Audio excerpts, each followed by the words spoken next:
अस्सलाम वालेकुम रहमतुल्लाहि व बरकातुहू। तो कैसे हैं आप सब? उम्मीद करता हूँ कि आप सब खैरियत से होंगे, लाइफ को एंजॉय कर रहे होंगे, हंसते और मुस्कुराते हुए हम तीनों की तरह। मेरा नाम है राना उमैर। मेरा नाम यूसुफ साहब। मेरा नाम जोशीफ राना। आज एक और वीडियो, उस वीडियो का title Pakistan is hurting nuclear league, USA send secret plan after if strike on Noor Khan. Video created by कारी 247। अब जाएं इनके चैनल को सब्सक्राइब करें। तो भाई मिलकर इस वीडियो को देखते हैं, बाकी जो बातें रहेंगी वीडियो लास्ट पे कर लेंगे। Let's start. नमस्कार, वेलकम टू करियर 247। मैं हूं प्रशांत धवन। नाउ अब इस टॉपिक को लेकर खुल के बात हो रही है।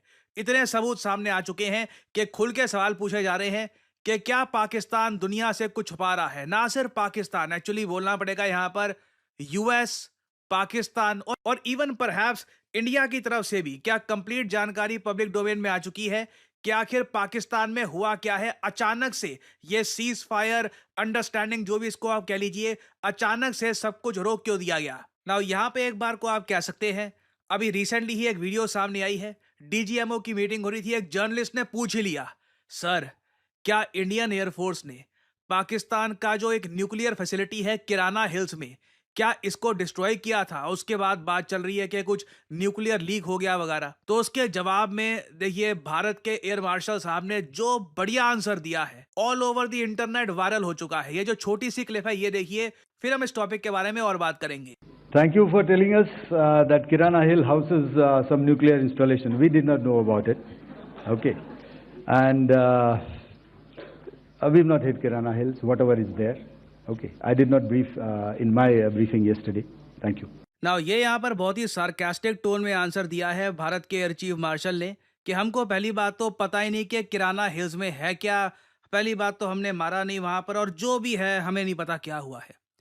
नाउ ये आंसर सुन के ऑब्वियसली कई लोग समझ गए कि डायरेक्टली हम ये बात खुलकर नहीं कह सकते कि आखिर वहां पर हुआ क्या है। बट एक बात नोट करने वाली ये है, जो जेन्युइन कंसर्न है आज के समय अमेरिकन मीडिया का और दुनिया भर के बाकी मीडिया हाउसेस का, वो किराना हिल्स को लेकर नहीं है, वो है नूर खान एयरबेस को लेकर। इधर आप देख सकते हो, ये पाकिस्तान का मैप है, ये यहाँ पे इंडिया, ये पाकिस्तान का मैप। और अगर हम यहाँ पे जूम इन करें तो इस्लामाबाद के पास जो रावलपिंडी है वहां पे आपको मिलेगा नूर खान एयरबेस, और उसके बहुत ज्यादा साउथ में यहाँ पे है किराना हिल्स सरगोदा में। तो दोनों में काफी डिफरेंस है।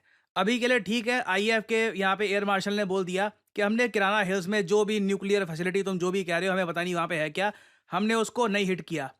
मगर यूएसए की तरफ से इनका मीडिया, इनके जो इंपॉर्टेंट थिंक टैंक के लोग हैं, सब लोग कह रहे हैं कि रावलपिंडी में जो पाकिस्तान का एयरबेस है वहां पे जब भारत ने अटैक किया था तब लग रहा है कि पाकिस्तान के न्यूक्लियर स्टोरेज पर भी वहां पे एक ब्लास्ट हुआ है या कुछ डैमेज हुआ है, और उसके बाद से रेडियो एक्टिव लीकेज स्टार्ट हो चुकी है। और ये बात सिर्फ मैं नहीं कह रहा, allow me to show you कि कौन कौन, प्राइमरली यूएसए से कौन कौन ये बात कह रहा है। ना इधर आप देख पाओगे रैंड कॉर्पोरेशन का एक सीनियर डिफेंस एनालिस्ट है डेरेक ग्रॉसमैन। रैंड कॉर्पोरेशन, वैसे मैं आपको बता दूं, एक ग्लोबल इंटरनेशनल रिलेशंस, जियोपॉलिटिक्स पर रिसर्च करने वाली ऑर्गेनाइजेशन है।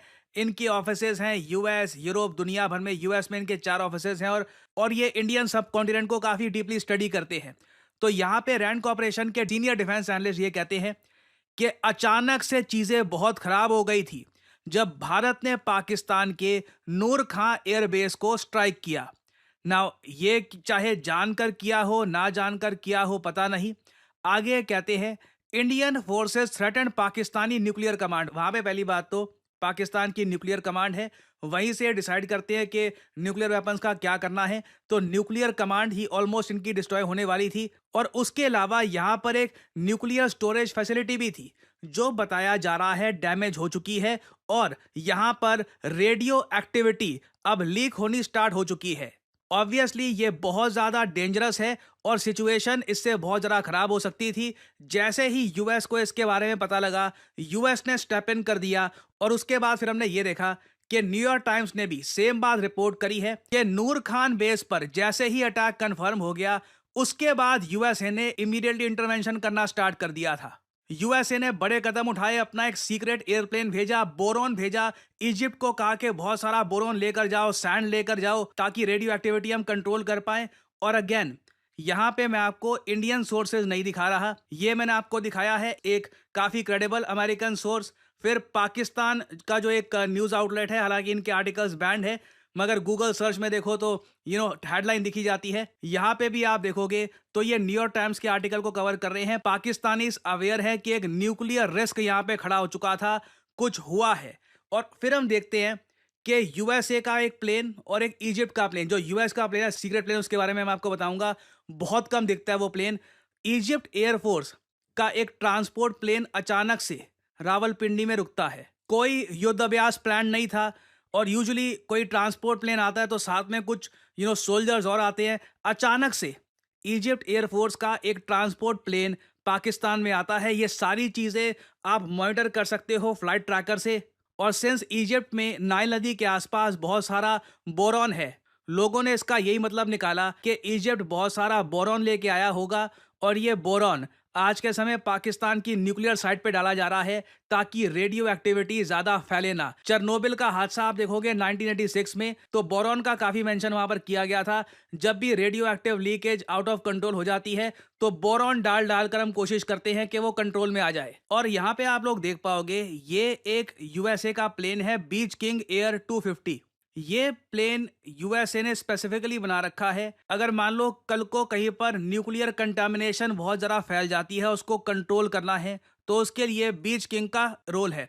जो NNSA है, National Nuclear Security Administration of United States, इन लोगों ने 3 नए एयरक्राफ्ट रिलीज किए थे रिसेंटली, ताकि कल को कोई न्यूक्लियर एक्सीडेंट हो जाए तो उसमें यूएस जल्द से जल्द उसको कंट्रोल कर ले। ये सब डेवलपमेंट सिर्फ मैंने नहीं, जो इसरो के फॉर्मर साइंटिस्ट हैं, एक्स इसरो साइंटिस्ट, इन्होंने भी ये बात नोट करी और सोशल मीडिया पर पोस्ट करी है कि जो ये बीच किंग है इसका यूज किया गया। सडनली ये यूएस का जो रेडियो एक्टिविटी कंट्रोल करने वाला एयरक्राफ्ट है, ये पाकिस्तान में क्या कर रहा था, इससे डेफिनेटली सवाल तो खड़े होते हैं। और अगर हम बाकी चीजों से लिंक यहाँ पर करने की कोशिश करें कि जेडी वैंस ने अचानक से पीएम मोदी को जो फोन किया था और ये कहा था कि देखिए अलार्मिंग इंटेलिजेंस मिली है, वही आदमी जो कह रहा था कुछ दिन पहले this is none of our business. फिर तभी जेडी वैंस को कुछ ऐसा पता लगा, अलार्मिंग इंटेलिजेंस, जिससे पूरे रीजन को नुकसान हो सकता है। ये इंफॉर्मेशन इन्होंने प्रोवाइड करी पीएम मोदी को, और सडनली सारे न्यूज चैनल्स ठंडे पड़ गए। सरकार ने भी कहा कि अब ठीक है सीज फायर, अब पाकिस्तान को हमने बोल दिया अब ऐसा मत करो। पाकिस्तान भी एलओसी में कल रात शांत। अचानक से कई दिनों के बाद पाकिस्तान ने कुछ नहीं किया, सडनली कुछ ऐसा हुआ है दैट नो वन थॉट कि ऐसा हो जाएगा, सिचुएशन इतनी खराब हो जाएगी। और अगर यहाँ पे आप ये सोच रहे हैं कि पाकिस्तान में न्यूक्लियर लीकेज वगैरह हो गई तो हमें क्या, मारते रहो पाकिस्तान को, हमें क्या टेंशन थी। वेल, यहाँ पे आपको ग्लोबल विंड मैप देखना होगा। एक बहुत अच्छी वेबसाइट है ग्लोबल विंड मैप को सर्च करने की, nullschool.net सर्च करिएगा। इसमें दुनिया भर में इस वक्त विंड्स का पैटर्न क्या है ये आप देख पाएंगे। नाउ अगर मैं थोड़ा सा जूम इन करूं इंडिया पाकिस्तान में, नॉर्दर्न एरिया को अगर मैं देखूं यहाँ पे, तो एक बात नोट करना, इस वक्त जो विंड्स है ना, ये पाकिस्तान से होकर इंडिया में आ रही है, स्पेशली नॉर्दर्न एरिया में। तो अगर मान लो इस्लामाबाद रावलपिंडी में रेडियो एक्टिविटी बहुत ज़्यादा फैल जाती, कुछ न्यूक्लियर इशू यहाँ पे हो जाता, तो इसका इम्पैक्ट कहीं ना कहीं भारत पे भी होता, क्योंकि इस वक्त ज़्यादातर जो विंड्स हैं ये यहाँ पर ईस्ट की तरफ ज़रा बह रही हैं, ठीक है। और ये जो नॉर्दर्न इंडिया है ये बिल्कुल यहाँ पर डेंजर में आ सकता था। सो आई कैन अंडरस्टैंड कि सडनली वाई एवरीथिंग स्टॉप्ड, और ऐसा रुका है कि लग रहा है कि किसी ने बस इमरजेंसी ब्रेक लगा दिया। आप ये बात फील कर पा रहे हैं, मैं फील कर पा रहा हूँ, पूरी दुनिया फील कर रही है। अमेरिकन तो खुलकर बोल ही रहे हैं कि रेडियो एक्टिविटी यहाँ पे बहुत ज़्यादा बढ़ गई है, लीकेज हुआ है कुछ ना कुछ यहाँ पर। और अभी हो सकता है कि यूएस और जो इजिप्ट से बैरॉन आया है उससे इन्होंने रेडियो एक्टिविटी काफ़ी हद तक कंट्रोल कर ली हो, और अभी के लिए ये मामला काफ़ी हद तक थम गया है। और ट्रंप की जो वो ट्वीट थी कि जी मिलियंस ऑफ लोग यहाँ पे मारे जाएंगे, अब इससे भी आप इसको कोरिलेट कर सकते हैं ना। ऑब्वियसली देखो, पाकिस्तान ये सब छुपाने की काफ़ी कोशिश करेगा। मैं सरप्राइज नहीं होऊंगा जो ये आज के समय झंडे लेकर नाच रहे हैं और जो भी ये सेलिब्रेशन कर रहे हैं, ये काफ़ी हद तक पब्लिक का ध्यान भटकाने के लिए हो कि कोई भी यहाँ पर ना देखे, सबका ध्यान हो कि कैसे 10-12 एयर बेसिस डिस्ट्रॉय करवाने के बाद भी पाकिस्तान डिक्लेयर करता है। So again Pakistan is definitely hiding something. आप नहीं कह सकते कि कुछ नहीं हुआ। अचानक से क्या होता है कि जेडी वैंस कुछ कॉल करते हैं पीएम मोदी को और बस कुछ हो जाता है और सब कुछ रुक जाता है। डेफिनेटली समथिंग हैपेंड, और आई थिंक धीरे धीरे जैसे जैसे टाइम बीतेगा इसके रिगार्डिंग और ज़्यादा इंफॉर्मेशन सामने आती रहेगी। आप लोग यकीन नहीं करेंगे कितने सारे लोगों से मैं मिलता हूँ और उनसे बात करता हूँ और उनका एक ही सवाल होता है कि करियर में अब क्या करें। यू नो व्हाट, मुझे मैथमेटिक्स इतना अच्छा लगता नहीं है, कोडिंग वगैरह सीखने में मेरा मन नहीं लगता, मुझे कुछ और एक मतलब क्रिएटिव जॉब जहाँ पे मैं अर्ली स्टार्ट कर सकूँ वैसा कुछ सजेस्ट करिए। वेल, मैं यहाँ पे आपको बताना चाहता हूँ डिजिटल मार्केटिंग के बारे में। डिजिटल मार्केटिंग के अंडर आपका करियर कैसा हो, इस फील्ड के अंडर आप बन सकते हैं डिजिटल मार्केटिंग असिस्टेंट, आप बन सकते हैं एक एसईओ राइटर, आप बन सकते हैं सोशल मीडिया स्पेशलिस्ट, आप बन सकते हैं एक एसईओ मैनेजर, एक कंटेंट मैनेजर। डिजिटल मार्केटिंग के अंडर आपको जॉब मिल सकती है वेरियस सेक्टर्स में और ये जॉब्स लगातार बढ़ती जा रही हैं। एंड सिमिलरली आप देखोगे डिजिटल मार्केटिंग के जो कोर्सेज हैं ये भी दुनिया भर में, चाहे यूएस हो, यूरोप हो, हर जगह ये कोर्सेज बढ़ते जा रहे हैं। और आप एक बात नोट करिएगा, ज़्यादातर जो ये कोर्सेज हैं बहुत ज़्यादा महंगे होंगे, सिर्फ इंग्लिश लैंग्वेज में होंगे और ये कोर्सेज बहुत छोटे होते हैं, 2-3 महीनों में ना हो गया कोर्स हो गया आपका, आपको बस आगे भेज दिया जाएगा। जबकि करियर 247 आपके लिए लेके आया है एक state of the art digital marketing course, जहां पे आपको मिलती है द बेस्ट फैकल्टी। आप लोग ऐसे प्रोजेक्ट्स पे काम करेंगे जिससे आपको मिलेगा जेन्युइन एक्सपीरियंस, आपको जॉब ढूंढने में भी हेल्प करेगा करियर 247 और एक प्रॉपर करियर गाइडेंस भी आपको मिलेगी हमारे कोर्स में। लैंग्वेज होगी इंग्लिश, कोर्स की जो वैलिडिटी है ये 1 साल की होगी। वैसे आपका कोर्स 6 महीने में खत्म हो जाएगा, आपको मिलेगा एक सर्टिफिकेट और आप स्टार्ट कर सकते हैं अपनी journey in the world of digital marketing. आप अगर 18-19 साल के भी हैं, ग्रेजुएशन नहीं करी, तब भी you can begin your journey as a digital marketing assistant और धीरे धीरे एक्सपीरियंस गेन करके आप अपनी लाइफ में आगे बढ़ सकते हैं। सो एनरोल करने के लिए आपको करना क्या है, सिंपली जाइए इस वीडियो के कमेंट सेक्शन में, पिन कमेंट में आपको मिल जाएगा ये link, start your digital marketing journey now. और यहाँ पे आपको करना है इस लिंक पर क्लिक, आपके सामने खुल जाएगा ये पेज। इधर अपना नाम, ईमेल आईडी, फोन नंबर और ऑब्वियसली डिस्काउंट कोड यहाँ पे डाल देना PD10, ताकि जो प्राइस है इस कोर्स का इससे बहुत ज्यादा कम प्राइस में आपको ये कोर्स मिले। अगर आप कोड डालना भूल जाओगे तो प्राइसेस आपको काफी इंक्रीज मिलेंगे यहाँ पर। So always enter the code PD10 and simply apply, that's all I am saying, simply apply. Career 247 की तरफ से कंसल्टेंट आपको कॉल करेंगे, आप बात कर सकते हैं, जानकारी और ज्यादा प्राप्त कर सकते हैं और आप स्टार्ट कर सकते हैं अपनी journey in the world of digital marketing. और याद रखिएगा, this is not just digital marketing, this is digital marketing with generative AI। So इसी नोट के साथ यह वीडियो का अंत। Thank you for listening and as I always say, may the gods watch over you. पहली बात यह है कि हम तो शुरू से ही जंग के खिलाफ है, जंग होनी चाहिए। दोनों कंट्री में इतनी आपस में प्यार और बरसात रह रहे थे और ये चीज़ें हुई ना, ठीक है। एक उधर भी अल्हम्दुलिल्लाह पाकिस्तान के सपोर्टर हैं जो पाकिस्तान को बहुत ज़्यादा सपोर्ट करते हैं। पाकिस्तान में बहुत ज़्यादा लोग हैं जो इंडिया को बहुत ज़्यादा सपोर्ट करते हैं। इंडिया वैसे भी जो है ना बहुत ज़्यादा आगे है, एजुकेशन के लिहाज से, टेक्नोलॉजी के लिहाज से, हर चीज़ के लिहाज से इंडिया बहुत आगे है।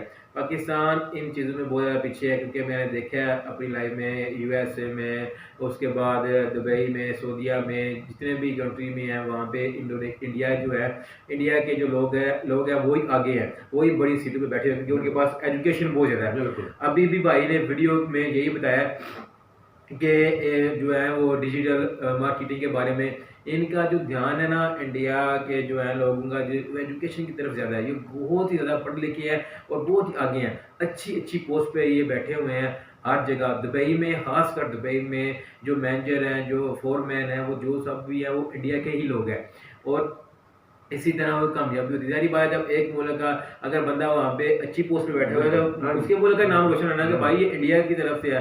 अब पाकिस्तान का कोई अच्छी पोस्ट पे बैठा होगा तो लोग ये बोलेंगे यार भाई ये पाकिस्तानी है और ये पाकिस्तानी है जो इस पोस्ट पे बैठा हुआ है। तो इसीलिए एजुकेशन जो है बहुत ज़्यादा ज़रूरी है आपको आगे लेके जाने के लिए, आगे बढ़ाने के लिए और आपके मुल्क को भी आगे बढ़ाने के लिए। हर चीज़ बहुत ज़्यादा ज़रूरी है। अभी भाई जो है डिजिटल मार्केट के बारे में बता रहे थे, आप लोग सब इंडियंस हैं तो आप जाएं, जाके यार इधर अप्लाई करें और ये बेहतरीन है यार, आप घर बैठे जॉब कर सकते हैं, ये बहुत अच्छी चीज़ है। तो देखकर यार अच्छा लगा और प्लीज़ हम चाहते हैं कि अमन खुशहाली हो, सब प्यार मोहब्बत के साथ रहें। और अगर आपको ये वीडियो मेरी अच्छी लगी तो कमेंट्स में लाजमी बताइएगा जी। माशाल्लाह उसने सब बातें बताई हैं, ये जो पढ़ लिख के इंसान बन जाता है वो बातें बता दी हैं जो हमें ये मालूम। माशाल्लाह बातें उसने ये बताई हैं, जो पढ़ लिख के इंसान कुछ ना कुछ बन जाता है, अपनी कौम के लिए बन जाता है, मुल्क के लिए बन जाता है। वो हम लोगों को उस तरफ लगा दिया कि पढ़ाई तरफ जाए ना, कुछ हासिल कर ना सकें, कुछ बन ना सकें। लेकिन ये उसने बताया, मुझे बहुत अच्छा लगा, ज़बरदस्त यार। तो यार अगर बहुत आप अच्छी लगी। तो अगर आपको हमारी ये वीडियो अच्छी लगी, इस वीडियो को लाइक करना, शेयर करना, कमेंट्स करना, अपनी कमेंट्स में राय लाजमी पाइएगा। तो मिलते हैं इंशाल्लाह नेक्स्ट वीडियो पे। टेक केयर एंड अल्लाह हाफिज।